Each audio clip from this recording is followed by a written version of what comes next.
Bienvenidos, bienvenidas. We continue our celebratory month in the incredible country of Lebanon. Lebanon has been part of human history for 100,000 years, since Paleolithic times. That amount of time is almost unfathomable. So join us as we discover some beautiful sites in Lebanon. But first, this is Latina Literati.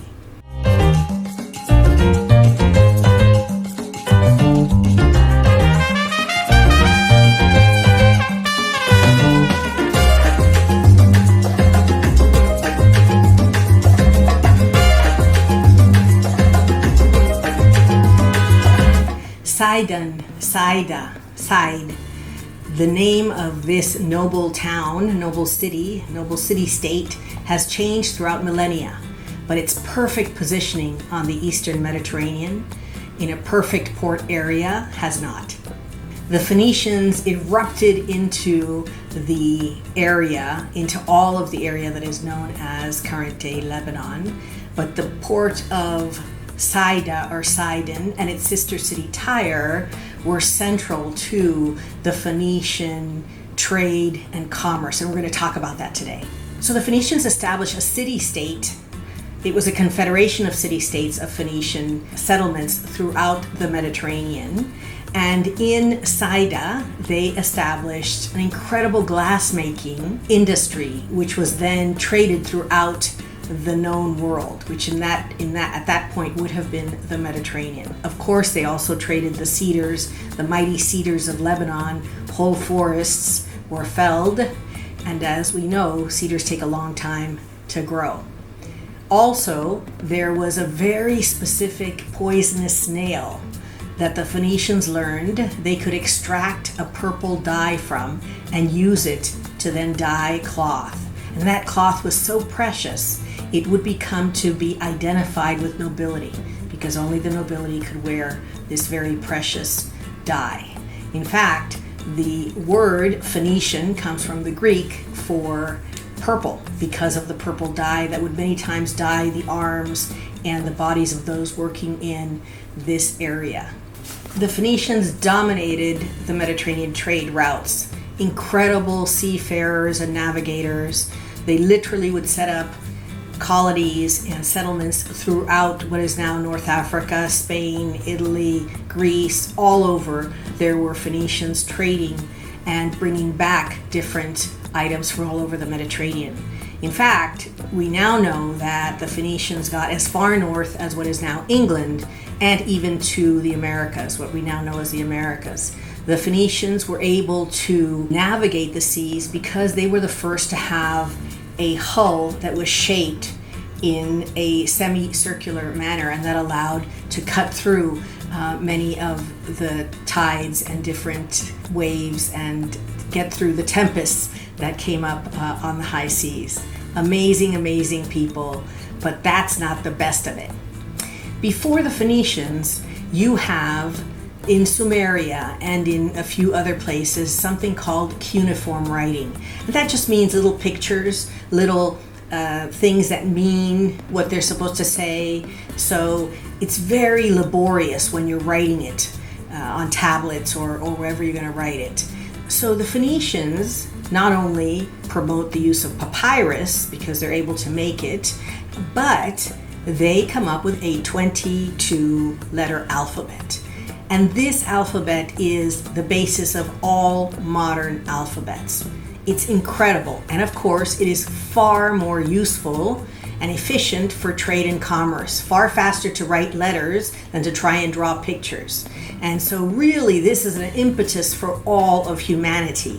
The Greeks will take the Phoenician alphabet, add some vowels to it, and it is the alphabet that we have today. Whether you're speaking in English, Spanish, Arabic, these same letters are those that were first invented by the Phoenicians. The ability to communicate in writing in an efficient manner is a breakthrough that is beyond description in terms of human development. You have to just sit and ponder for a minute what this means for humanity, the ability to write. amazing civilization. And we actually don't have any Phoenician writings. What we do have, because they were written on papyrus, we do have is everyone around them talking about them. So the Egyptians are talking about how there is warfare with the Hittites and how they take over some Egyptian cities and it interferes with commerce. We have the Roman historians talking about the Phoenicians and how they dominate the seas. And so it's interesting that they were well respected, well regarded by everyone around the Mediterranean because of their prowess in trade as well as culture. I mean, think about it. Amazing, just amazing. So there was a lot of strife because everybody wants the good trade routes. And as I mentioned, the Hittites tried to take over, and then the Egyptians took over, and of course the Romans then take over the Egyptians. And then of course you have the Islamic conquering armies, and then you have the, all the Crusaders coming and taking over the lands, and then you have the Ottomans. And so really it's not till the last 150 years that there's been kind of a recognition that this place is so special, so unique, so historical, so important, that now, of course, there are thousands of excavations taking place all over Lebanon to try and learn what it was the Phoenicians did. And of course, places like Saida are at the center of it.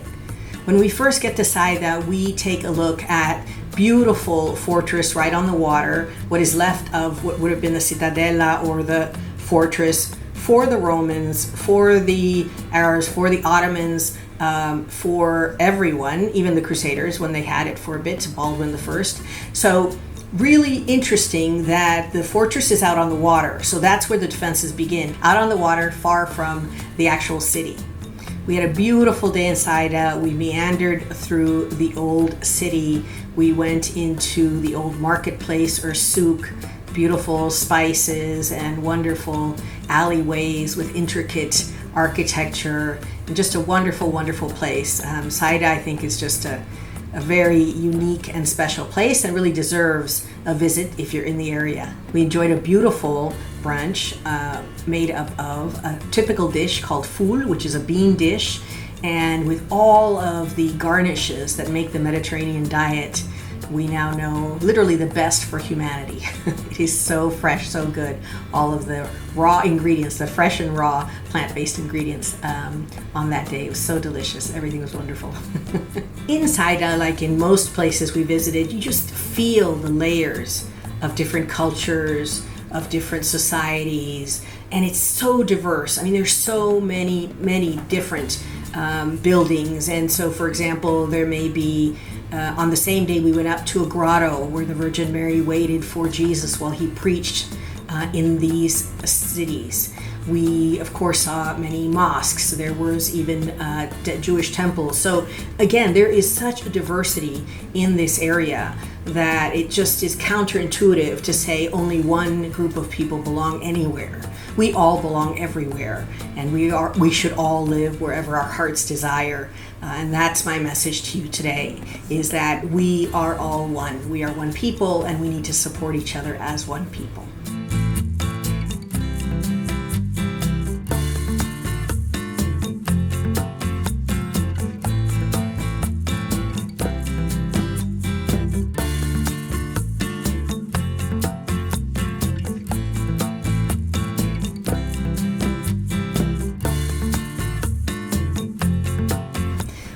Wonderful trip, and I want to dedicate this video to the wonderful friend who made it possible. Gracias, you know who you are.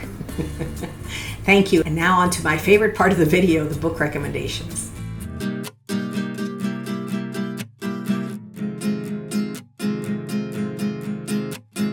Today I'm only going to recommend 2 books. And of course, the first is about the Phoenicians. The book In Search of the Phoenicians by historian Josephine Quinn is considered one of the best that takes a look at what we know as of today. Of course, things are constantly changing as archaeologists find more and more, but it's fascinating because it really goes into depth and breadth of culture and art and all sorts of manufacturing. So it's a fascinating book, and if this is a topic of interest, highly recommend In Search of the Phoenicians by historian Josephine Quinn. The second book gives you a sense of what life was like in the area, because you'll remember during the Ottoman times, all of this area was called Greater Syria, and it was under the Islamic Empire as well. All of this area, all the way from the Eastern Mediterranean to India, was part of the Islamic Empire, as well as all the way to Spain. But in this area,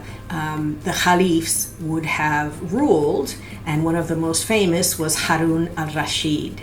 And he was known as a patron of the arts. He also had a very close relationship with his sister. So now for some chisme. His best friend, named Jafar, who was also head of his government, wanted to also partake of the family evenings. But of course that wasn't allowed. So they married with the condition that they actually never conjugate the marriage, which of course in the end they fall in love and they do. But the bottom line is the next book, called The Caliph's Sister, is all about that. And so it's fascinating because it gives a lot of details about the time of the Caliphs, because we're talking about hundreds and hundreds and hundreds of years that really cemented what we now know as Arab culture in the area. Fascinating, wonderful, easy read. You'll enjoy it. And the author is one of the better known authors in the Arab world. And again, there's so much literature in this area of the world that I could go on and on. I could recommend many books, but I want to give you just a sampling that will allow you to take a look at the topics that we address in these videos. So thank you so much for coming to the end of the video. This is a joint journey. I would love to hear from you. What are you thinking? What are you reading? What have you read from this area of the world? We would love you to subscribe to Latina Literati. And as always, check with your library. Your local library and your local bookseller are your friends. We love our local libraries. We love our local booksellers. And if you perchance can't find these books in either of those, we always leave links to independent bookstores below, because we want to support independent small businesses. So thank you so much. And as always, con mucho cariño, mucho salud, mucho amor. Gracias.